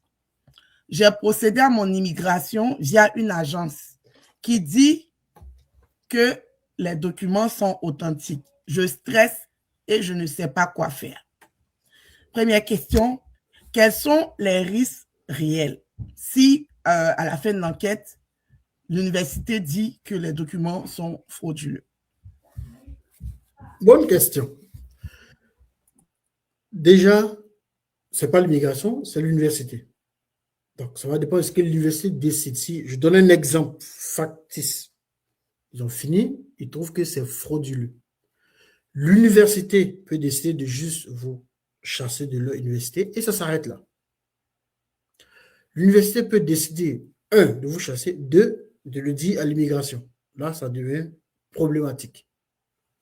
Dans l'explication que tu m'as donnée, la question que je pose, c'est est-ce que lorsque vous demandez, je ne dis pas que l'agence qui a fait ces papiers ont fourni de faux documents, je dis simplement qu'en tant qu'humains, nous tous, si moi, Septime Alexandre Dodé, j'ai volé et que la RSA me demande est-ce que tu as volé, je lui dis non, je n'ai pas volé.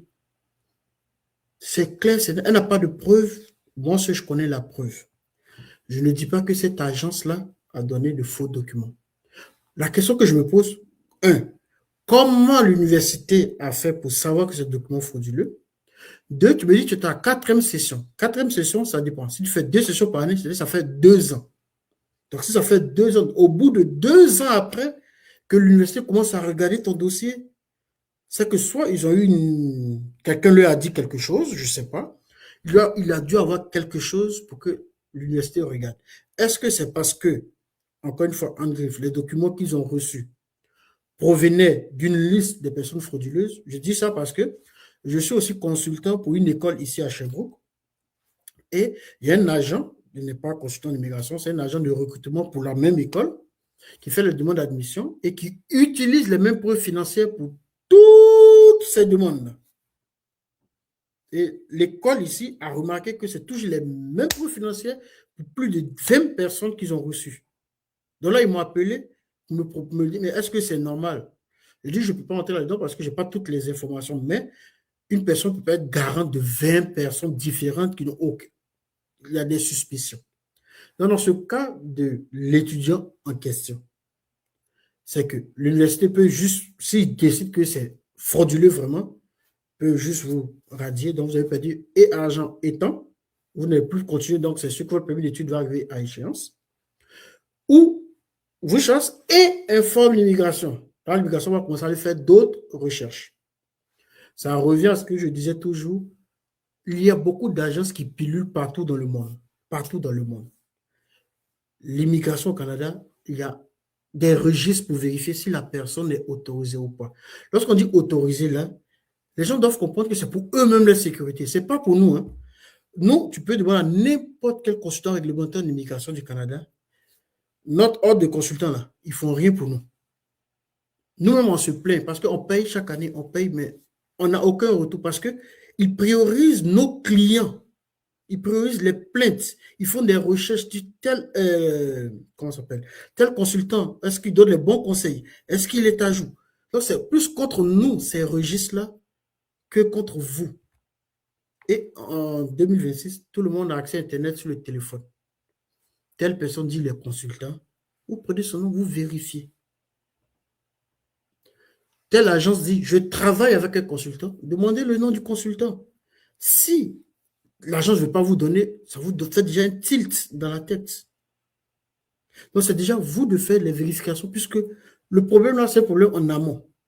Et ça revient, je vais prendre 30 secondes rapidement, à une cliente à qui j'ai fait les démarches il y a 2 ans maintenant.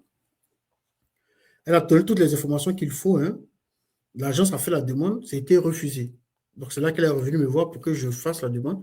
Je lui ai posé la question, ça a déjà été fait. Elle dit oui, c'était refusé. Donc, je lui ai dit, OK, on va faire une demande d'accès au nom du dossier pour voir qu'est-ce qui a été fait. Elle dit non, non, c'est pas grave, faut refaire, faut refaire.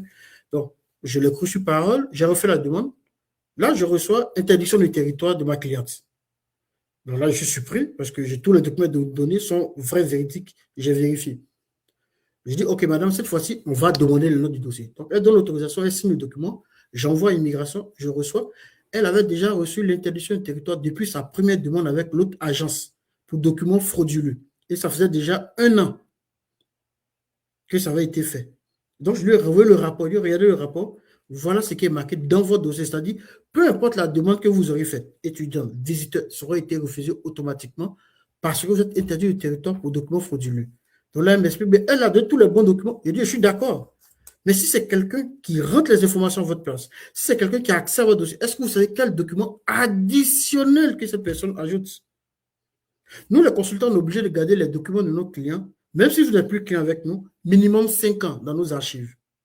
au cas où il y ait quelque chose. Donc, les consultants réglementés, ce n'est pas pour rien qu'on est réglementé. Il y a des structures derrière qui nous surveillent à la loupe.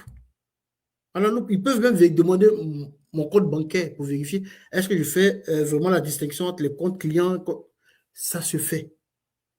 Donc, pour revenir à elle, malheureusement, on ne peut rien faire, elle ne peut pas s'impliquer dans l'enquête de l'université, c'est l'université qui fait.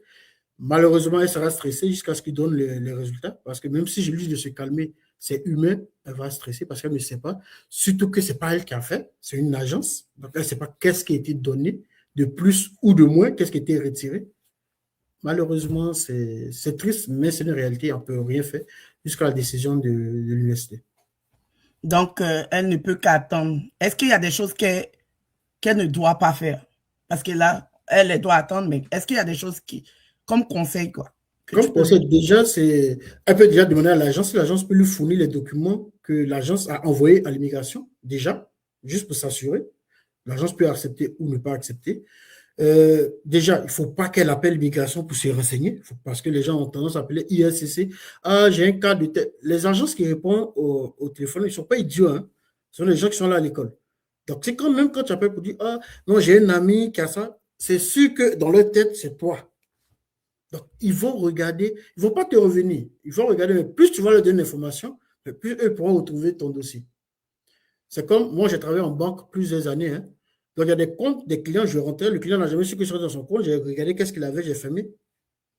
J'ai regardé, j'ai fermé, le client n'a jamais su jusqu'à aujourd'hui. Mais les agents, c'est pareil. Dans n'importe quelle agence où on travaille, on est curieux en tant qu'humain.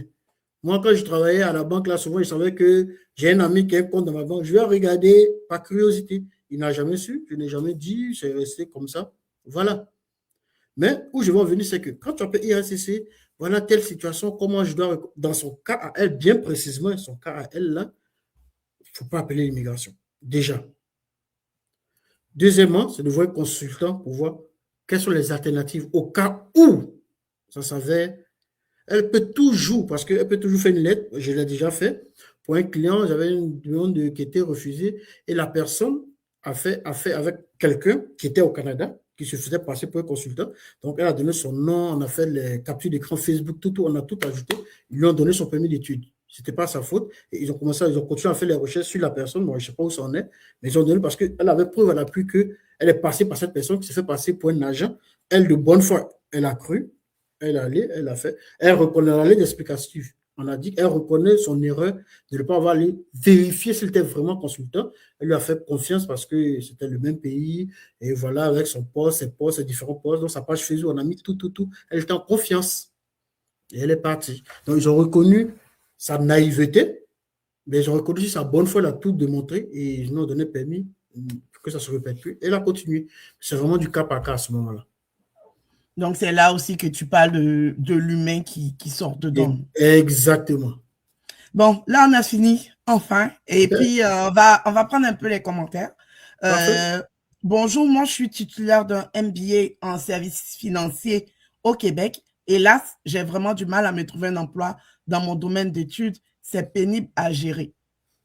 Un MBA en services financiers au Québec, du Québec. Ben, moi, pour travailler un peu en service financier, j'ai dit ça comme ça parce que je suis en assurance.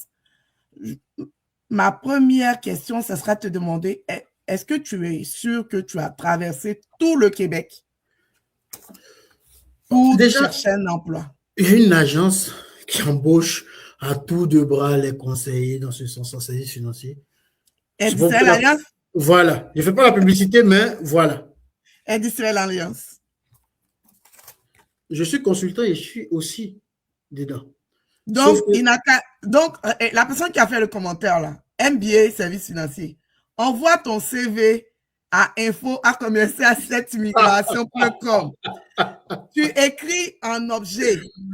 Je suis la personne titulaire du MBA en système en service financier. Et puis dans le corps là, Monsieur Alexandre, j'ai suivi votre live avec Larissa Nelly. Écoute ce qu'il dit, hein, parce que lui, il va te voir en client. Ah non, moi, je suis en train de faire ton placement comme ça. Donc, je suis la personne qui a dit que j'ai fait un MBA en service financier et je vous envoie mon CV pour que vous puissiez le déposer pour moi dans différentes structures. Si te demande de te facturer, faut me dire. Ben, ça, c'est moi qui fait ça de là à là. Bon, on va aller au deuxième commentaire. J'ai démissionné, je ne travaille plus là-bas parce que je n'avais plus assez de temps pour gérer les deux clientèles. Donc, j'ai démissionné. Mais non, j'ai toujours les contacts des personnes, j'ai tout ce qu'il faut. Donc, et je pourrais envoyer son CV, il n'y a pas de problème. Mais juste pour aviser que je ne travaille plus là-bas. J'ai laissé parce que j'avais trop de clients et immigration et services financiers. C'était trop, donc j'ai laissé. On est assis ici, hein. Il a dit qu'il a trop de clients, hein. Mais il ne me fait pas mon gay. Vous voyez sa vie. Oui, ça. Hey, pardon, continuons. On va causer après. Toi, tu sais, rentre pas dans les détails. Prochaine question. Ma formation est la gestion d'événements. Est-ce que je peux avoir un permis de travail avec cette formation? Et quels sont les avantages de cette formation? La personne au début avait dit qu'elle allait être à Saskatchewan. Saskatchewan, oui. Pour faire une formation en gestion des événements. Donc, elle n'a pas dit le niveau. Elle a juste dit la formation en gestion d'événements. Est-ce qu'elle peut avoir un permis de travail après cette formation-là? Et quels sont les avantages de cette formation-là? Cette personne, je dirais que c'est mieux de me contacter pour qu'on regarde en détail parce que je ne connais pas toutes les formations, il y en a tellement.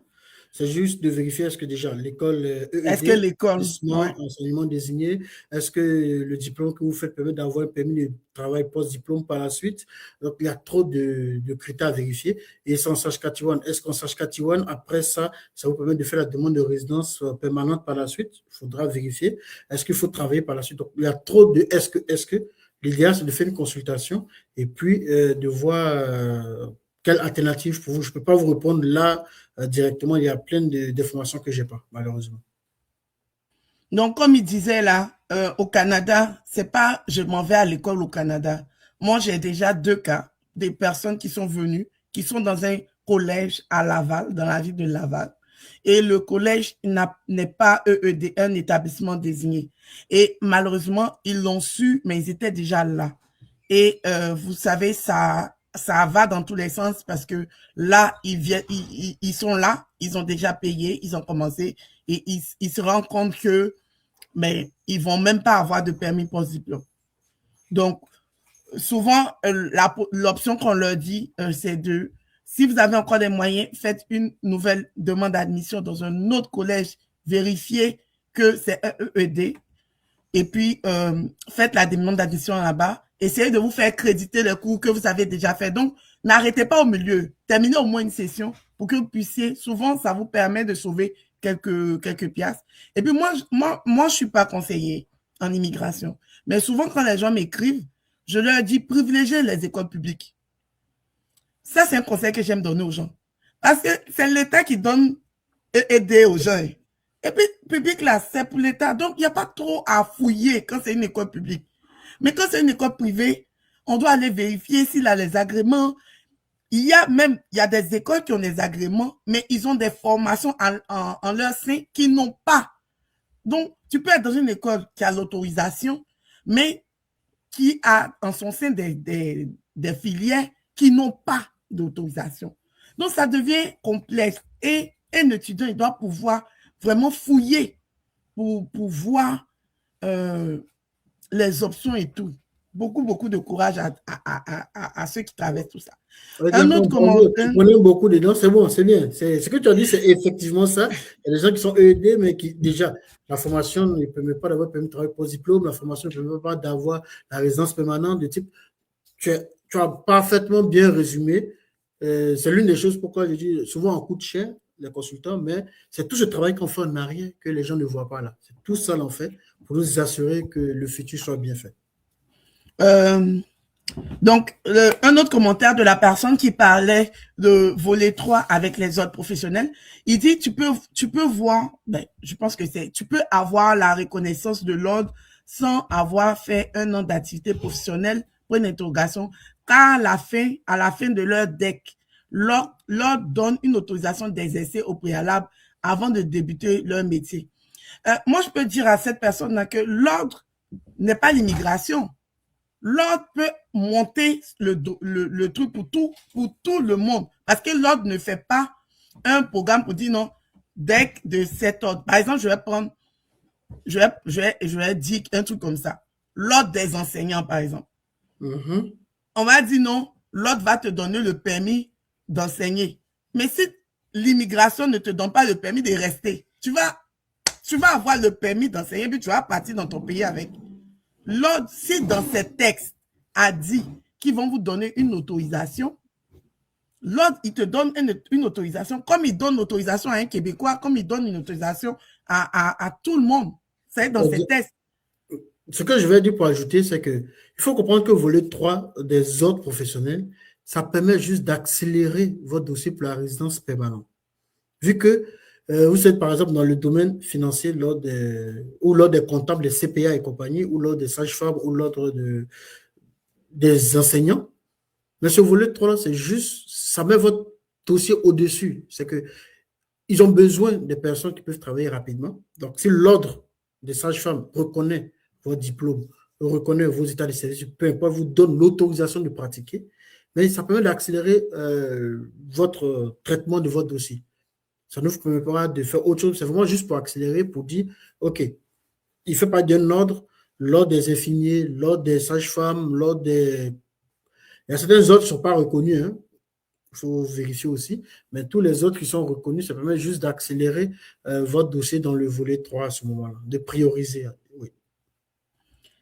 Est-ce qu'une personne qui a lancé son permis de post-diplôme, dont la personne a fait la demande, mais il n'a pas encore reçu, parce que c'est comme ça que je comprends, est-ce que cette personne peut retourner dans son pays pour les vacances? La question, oui, tu peux retourner. Et comme j'ai dit, moi, je ne vais pas vous conseiller de retourner. Pourquoi je ne veux pas conseiller de retourner? Pour voyager, il faut un visa. Point.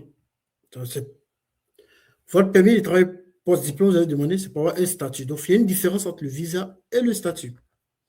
Si votre visa actuel est toujours valide, que vous allez en vacances et revenir, si c'est un visa étudiant, vous partez, vous voulez revenir, mais vous n'êtes plus étudiant. Vous avez fini vos études. Vous avez fait une demande de permis de travail post-diplôme. Donc, votre visa étudiant, normalement, n'est plus valide. Si vous avez un visa visiteur, il n'y a pas de problème. Vous pouvez partir, faire comme vous voulez et vous laisser rentrer. Le conseil que je donnerais, c'est, vous avez fait la demande, c'est long, je sais, c'est très long. De préférence, attendre de recevoir. Si vous ne voulez pas attendre, il n'y a pas de problème, vous pouvez partir. Une fois que vous avez reçu le document, vous faites la demande de visa, puisque vous êtes à l'extérieur, vous allez obtenir un visa et vous revenez tranquillement. Mais le conseil, évitez de vous mettre dans des situations compliquées avec l'immigration. Attendez tranquillement. Vous avez votre permis de travail post-diplôme, vous l'avez dans la main. Vous faites un visa.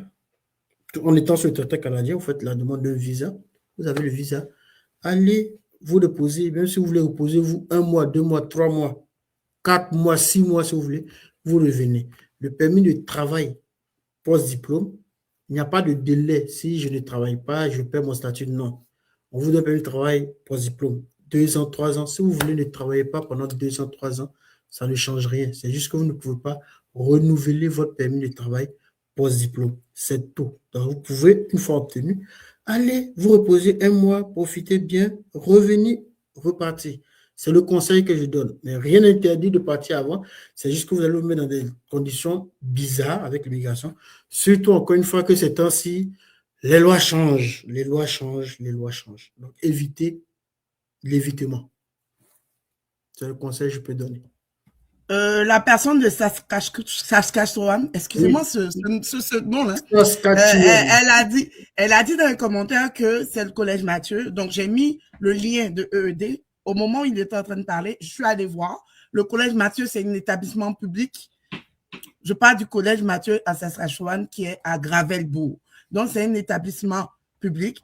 Et le programme de gestion des événements, c'est une, comment on appelle ça? C'est une collégiale. C'est tout ce que je peux vous dire. Le reste, là, regardez ça défile.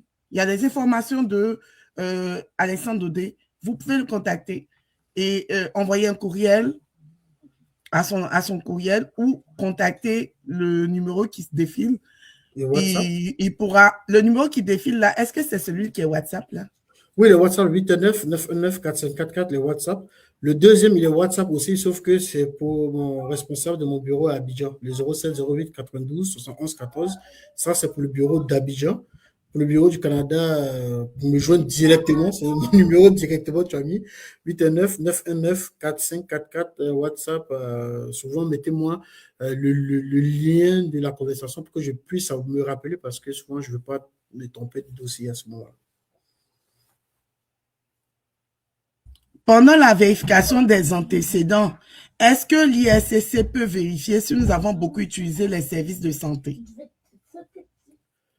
Ça va dépendre. Si vous avez utilisé beaucoup les services de santé, en quoi ça nuit votre immigration? Ça ne nuit pas votre immigration. L'ISCC, les vérifications qu'ils font déjà, c'est quel type de demande? Parrainage, peu importe. Si vous avez utilisé 1 milliard de fois les services de santé, c'est votre droit le plus absolu. Donc, ça ne nuit pas votre immigration. C'est le seul moment où ils vont faire des vérifications pour s'assurer, c'est lorsque vous faites la visite médicale, ils veulent s'assurer que si jamais quelqu'un est malade, quoi que ce soit, ce ne soit pas un fardeau excessif pour la santé. Au niveau du Canada, c'est tout. Donc, même si vous utilisez plusieurs fois les services de santé, du moment où c'est légal que vous payez vos factures, vous payez tout, il n'y a pas de problème. Si vous ne payez pas vos factures, que vous avez des dettes, là, à ce moment, oui, ça peut jouer. Mais tant que vous payez les factures, tout est bon, vous pouvez utiliser autant de fois que vous voulez les services de santé, ça n'influence pas les vérifications au niveau du gouvernement, à ma connaissance. Ça, c'est une question qui est en lien un peu avec quelque chose qu'on avait déjà parlé. Je suis au Canada, cela fait bientôt 3 ans, avec un permis de travail fermé. Il paraît que, donc je prends comme bruit de couloir, il paraît que mon employeur ne va plus renouveler mon contrat. Est-ce que je peux faire une demande de permis ouvert? Pour quelle raison la demande de permis de travail ouvert?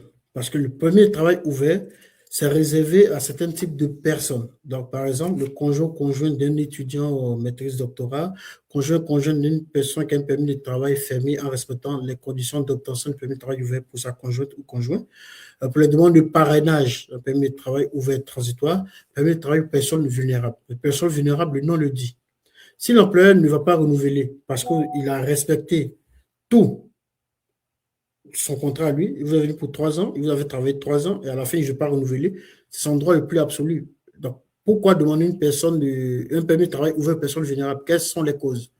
Par contre, si l'employeur vous a maltraité, ou il n'a pas payé votre salaire, il y a eu du racisme, il n'a pas respecté les conditions du contrat, ce genre de choses, oui, vous pouvez demander un permis de travail ouvert avec preuve à l'appui pour personnes vulnérables. Mais si mon permis de travail est fermé, est-ce que je peux faire demander un permis de travail ouvert? La réponse est non.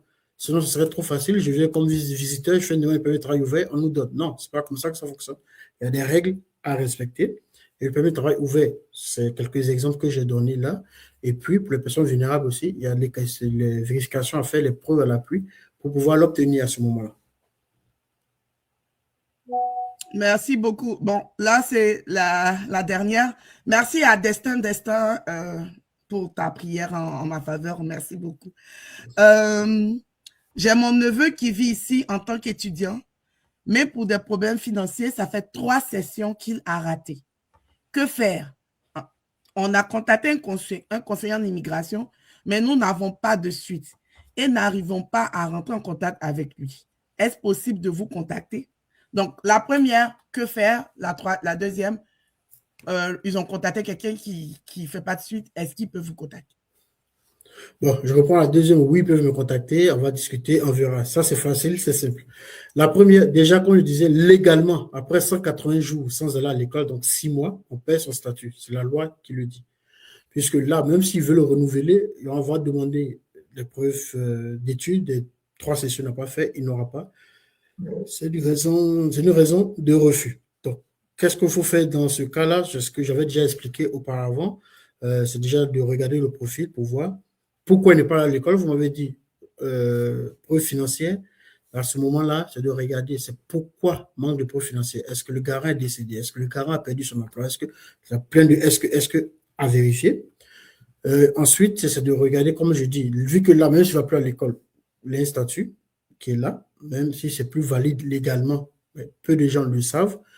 Chercher un nouveau emploi, par exemple, voir d'autres solutions. Donc, ça revient aux mêmes solutions que j'avais déjà proposées au début. Donc, s'il nous prend en cours, juste réécouter le live au début pour avoir des pistes de solutions. Et oui, il peut me contacter aussi pour qu'on regarde la situation complète à ce moment-là. Donc là, notre live tire à sa fin. J'ai mis Guasso dessus sur mon temps de live.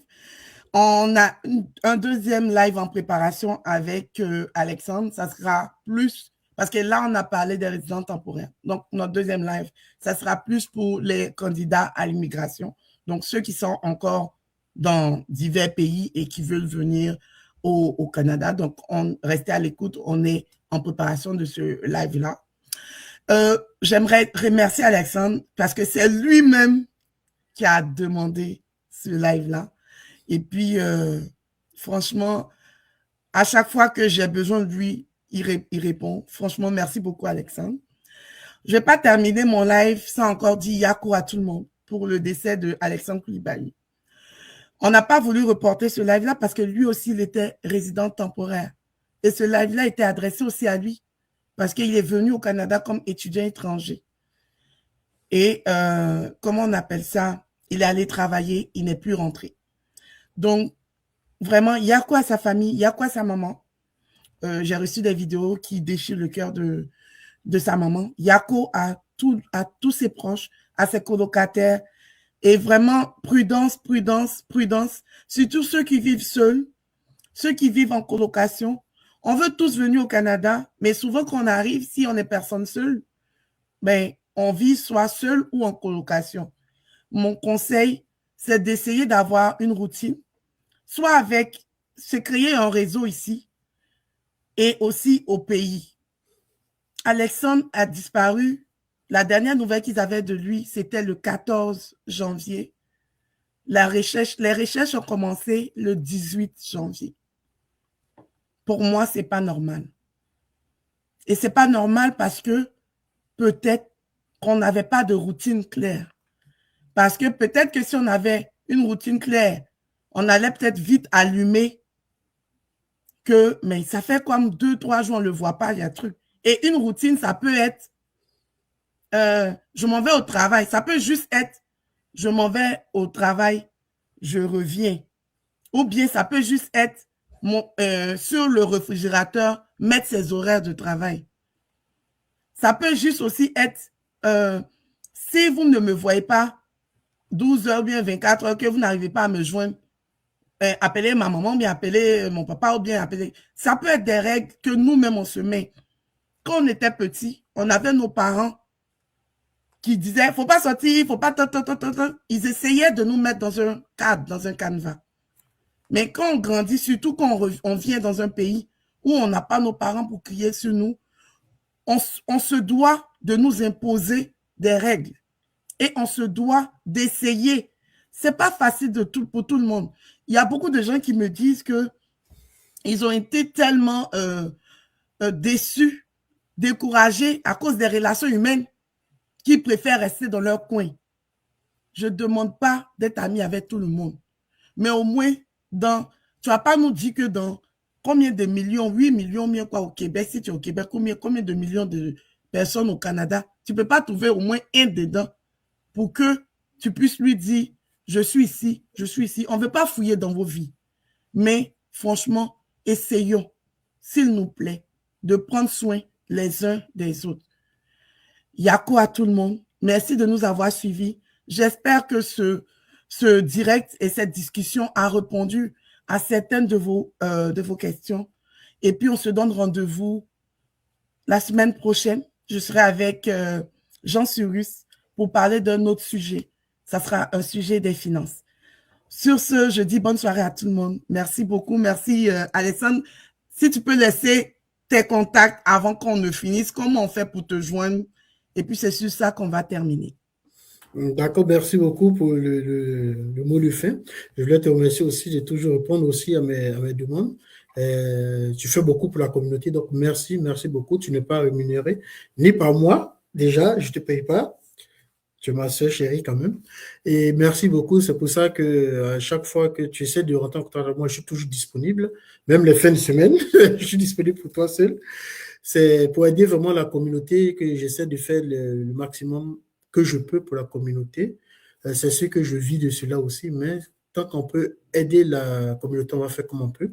Certes, mes consultations ne sont pas gratuites, c'est payant.